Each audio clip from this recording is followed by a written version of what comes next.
You have to fall in love with the process.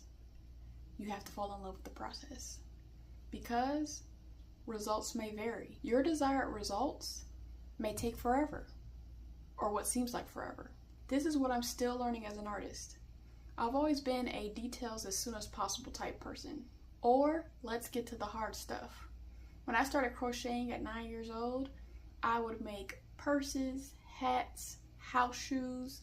Yes, they were lopsided, but I didn't make a scarf until I was in college, and that was by request. Even as a 9-year-old little kid, I did not start simple. I did not start with a scarf. I'm like, give me the hard jobs. It might look ugly, but I want to do that. As artists, we know about the 10,000 hours. And for me, because I was both interested in art and math, I didn't give my full attention to art. I did draw all the time, but I also was a math whiz. So when I found 3D modeling my senior year of high school, it allowed me to sidestep the arduous 10,000 hours in a way. 3D modeling allowed me to escape. It allowed me to stay in my analytically creative brain.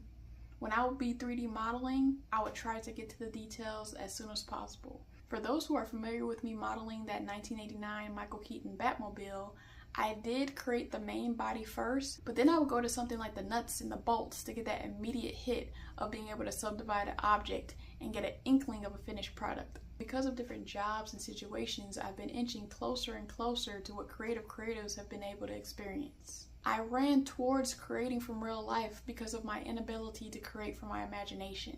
As a child, my 10,000 hours included copying anything that I could, whether it was the cover of a book or a picture in a magazine or from real life. All the while struggling to get this image of a scrawny dancing clown from my brain to the page. So now with my multi-year journey of learning digital sculpting, particularly characters, I get to practice reprogramming my brain to enjoy the process. Enjoy the ugly. Enjoy the errors. Let go of my perfectionism. Learn from doing, not from thinking, not from watching YouTube videos. Get those 10,000 hours in and stop trying to shortcut your way to excellence.